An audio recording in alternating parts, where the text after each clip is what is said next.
Welcome once again. Welcome to another weekly edition of the Crypto Mind NerdCon1.com edition. Yes, this is the weekly show that I do for the NerdCon1.com network. Great group of folks, great creators that talk about a lot of nerdy stuff like games, your console stuff, movie reviews, sci-fi things.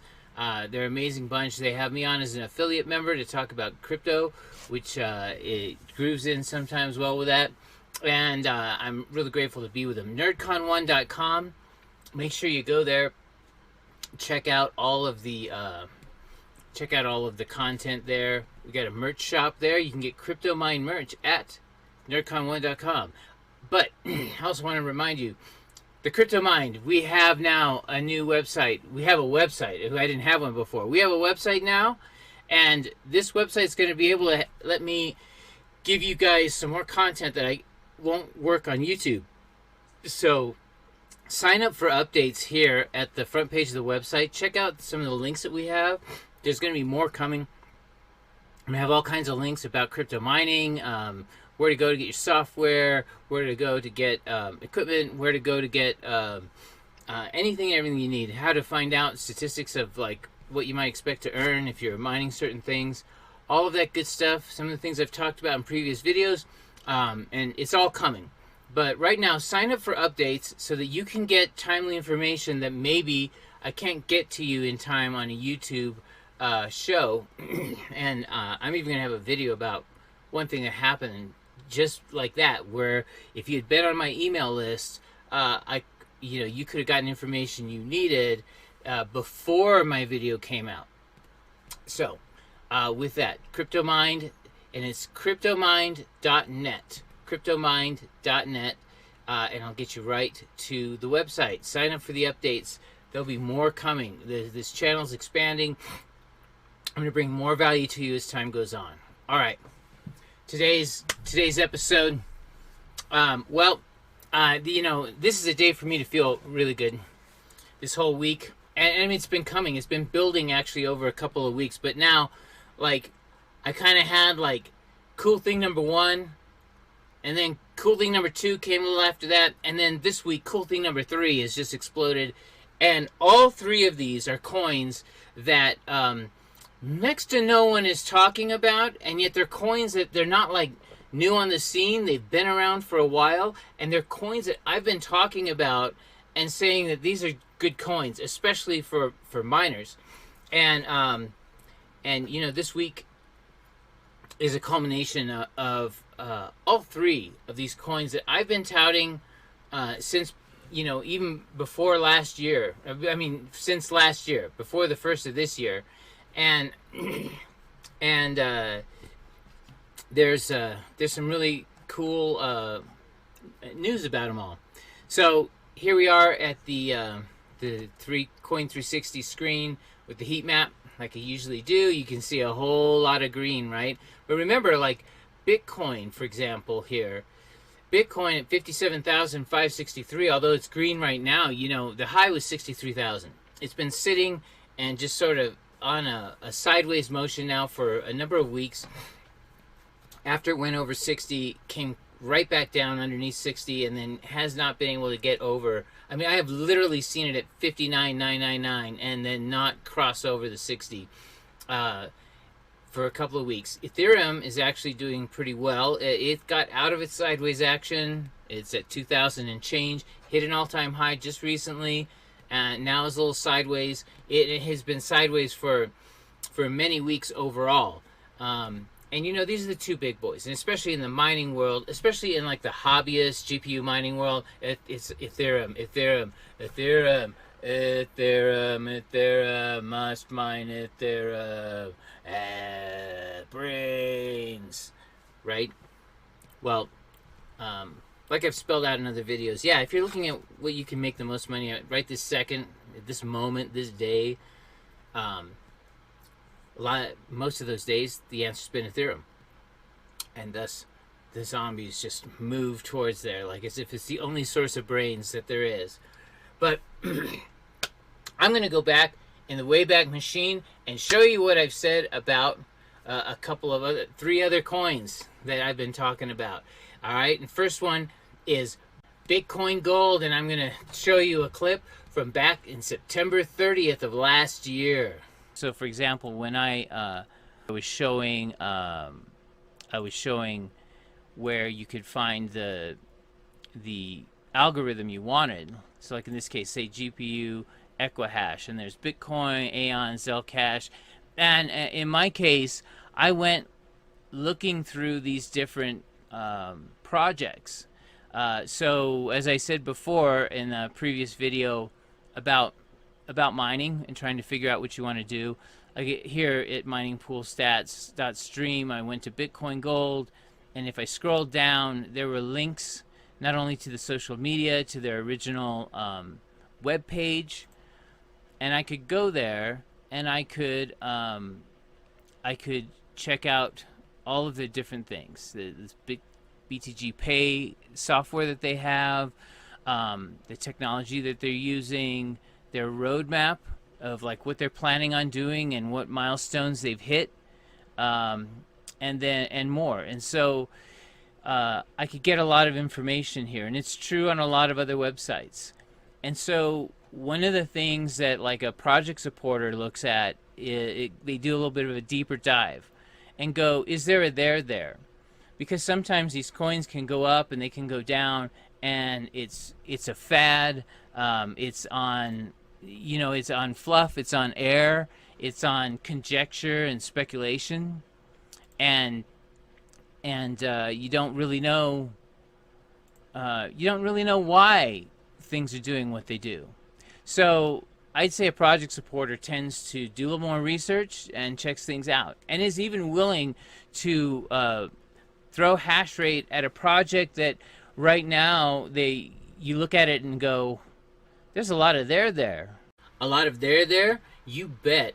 And Bitcoin Gold has had a couple of developments lately. One of those is the fact that Bitcoin Gold has created a system to make it easier to create raw transactions on their blockchain. This is mainly a back-end thing, but any kind of efficiency upgrades is always good for a coin. The other, and probably more importantly, is the announcement of their partnership with the Phala Network. In collaboration, Bitcoin Gold and Phala Network will develop and deploy a lightweight, secure bridge between Bitcoin Gold and the Polkadot system, using Phala's private and secure TEEs. So, Bitcoin Gold not being on a lot of well-known exchanges, well, if they're not going to take Bitcoin Gold seriously, then they'll just go to one of the biggest new type of exchanges, Polkadot. All of this is spurring on Bitcoin Gold's price. When I was talking to you about Bitcoin Gold back in September of 2020, the price of Bitcoin Gold was around $8.36 a piece, and actually it got down to as little as $4 a piece even after that. But in the last couple of weeks has been soaring, and its new price is now upwards of $96 at the airing of this video. Bitcoin Gold is up a good 10x plus from when I talked about it back in September. But I saw that Bitcoin Gold had a good team, had great idea for their coins, and were really something special. I was always mining Bitcoin Gold to some degree or another with at least some of my hash rate, and it didn't disappoint. Bitcoin Gold, when we look at the all-time chart, their all-time high was almost when it was initiated, and we're talking about, let's see here, around $142 a piece, and so they're sitting at $96. So they still have a 3x ahead of them before they even hit their all-time high. So there's still a lot of room for growth for Bitcoin Gold, a coin that I think has been grossly undervalued and underappreciated. Next coin, Digibyte, and here's what I had to say back in October of 2020. A project that I've been tracking for a long time and even have some cryptocurrency holdings on, and that is Digibyte. Digibyte is a coin that's been around for quite a long time. It is a proof of work mineable coin, and Digibyte has the distinction among few of being a coin that you can mine on multiple different algorithms. You know, again, another coin, and this is an old coin that's been around for a long time, but was one of the first, not the first, but one of the first to come up with the idea of mining on multi-algos. That concept has never changed, and although there's been ups and downs and FPGA takeovers of certain algorithms, they constantly work, just like Monero, to if they have to create new algorithms so that there's more the access that they've always planned on. Well, Digibyte doesn't have a big mass marketing team, but there is something that's up that may be making something happen where it wasn't before. A new development era for Digibyte. One is that they're streamlining their development process and how the people who work as devs on Digibyte organize themselves and produce work. That should make the production time for upgrades and new innovations to Digibyte streamlined and come quicker, which is vital in this day where there's so much happening all the time. The other thing, and probably more prescient at this moment in time, is this, which is Mike Aldi tweeting not long ago that whether creating digital art or tokenizing physical objects, DigiAssets built on top of Digibyte blockchain are the most cost-effective and efficient ways to issue NFTs. Yeah, that's right, NFTs, one of the biggest and hottest things right now. And guess what? DigiAssets has been a part of Digibyte for years now. Digibyte has always had the capability of doing this and is now trying to get the word out even harder that you can do it here, and you can do it without an arm and a leg like we're experiencing currently on the Ethereum blockchain. So, with all of that said, Digibyte is soaring. And Digibyte right now, 8.5 cents a piece. If you noticed in the video that I was showing, it was just over 2 cents at the time. And I had been following Digibyte since it was less than 1 penny each. You know, I actually caught Digibyte back at the low end in March of 2020 when it was at 0.3 cents for each Digibyte. If you owned Digibyte back then and held on till now, you have yourself a 24x coin. I hesitated, and I watched it go from 0.3 to 0.9, but something told me that if this coin got to a penny, it was going to get some more relevance, and relevance it had. It hit a penny and never looked back, and ever since then, it's been climbing. There was some sideways action for a time, but now it's roaring. It's at 8.6 and still has a long way to go. If you see, this all-time history chart has not hit its all-time high around 12, 13, 14 cents, and has a chart very similar to what Bitcoin looked like before it started hitting its all-time high. The shape is in a very similar pattern. Digibyte, I think, is going to continue charging forward. It has been a very honest, open, and straightforward coin with not a lot of overhype and possibly too much underhype. Hopefully that will change. All right, and lastly, you've heard me talk about this recently, and that is Zelcash, the old Zelcash, which has now been turned into FLUX. But here's a recalling of an interview I had just a few weeks ago with the co-founder of FLUX, Daniel Keller, and I was telling him what I had discovered about then Zel back last year. When I encountered Zel, I was just, I'm just one of the, maybe it's my ADHD personality or I have a curious mind, but like you, I was looking for something to mine. It was boring to me to mine just Ethereum or whatever was in the top 3 at any given moment. And I was wondering if there are other projects out there. And it was similar to this, which is I went in the Aquahash algo world.